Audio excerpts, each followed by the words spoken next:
kung naniniwala ka pa rin sa fitness myth na to, baka hindi ka na makapag-progress.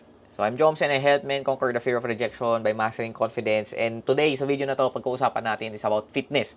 Kung yung mga bagay na pinaniniwalaan mo pa rin ngayon na hindi naman totoo, na that actually affects your progress sa gym. So, this is important because ayaw natin na magkaroon ka ng stagnant progress. Ayaw natin magkaroon ka ng confusion about different fitness advice. Kasi once na pumasok ka sa gym or sa mga bakal gym, ayoko naman masyadong i-degrade or sabihan na masama yung mga bakal gym. But usually, andyan yung mga bro. Lalo na siguro sa panahon ko noon. Kasi sa panahon ko noon, wala pa masyadong TikTok. Wala pa, siguro YouTube lang. However, hindi ako nag-utilize ng YouTube doon. So, ang ginagawa ko is pumunta na lang ako sa gym tapos magtanong-tanong doon. Kumbaga, first-hand advices.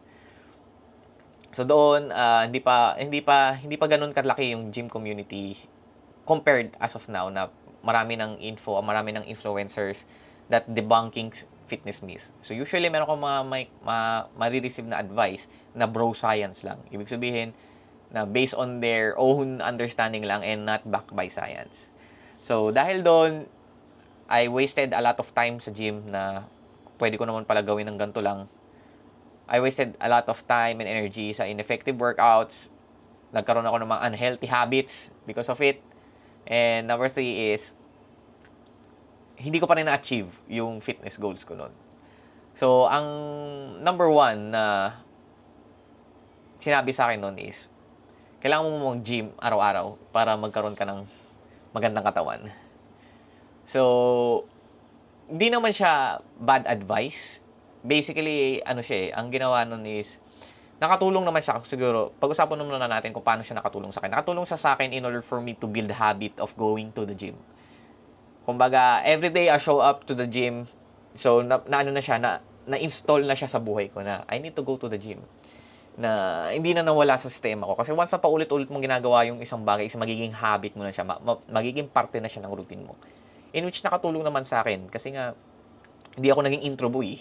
Ganyan. Ang only part lang doon na kaya ko siya ginawa na fitness myth ang nangyari is that hindi mo naman pala kailangan mag-gym araw-araw in order for you to have a healthy or a fit body. You can go to the gym 3 to 4 times a week kasi importante yung rest. Gets? So, if you're a beginner and you want to go, gusto mong magkaroon ng magandang katawan, then you don't need to stick on a workout routine na hindi mo magagawa consistently.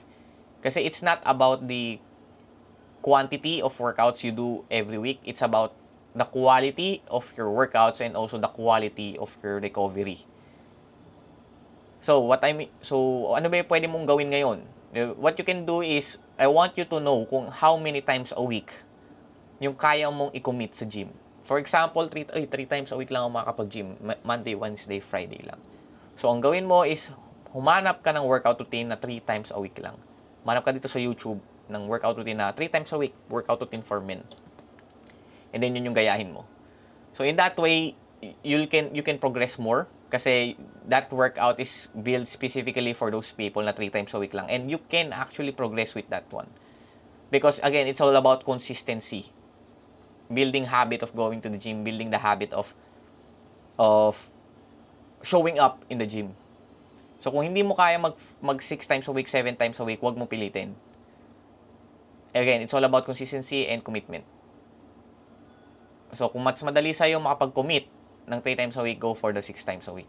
And you don't need to go every day sa gym para magkaroon ng mabilis or ng magandang katawan. So, yun lang.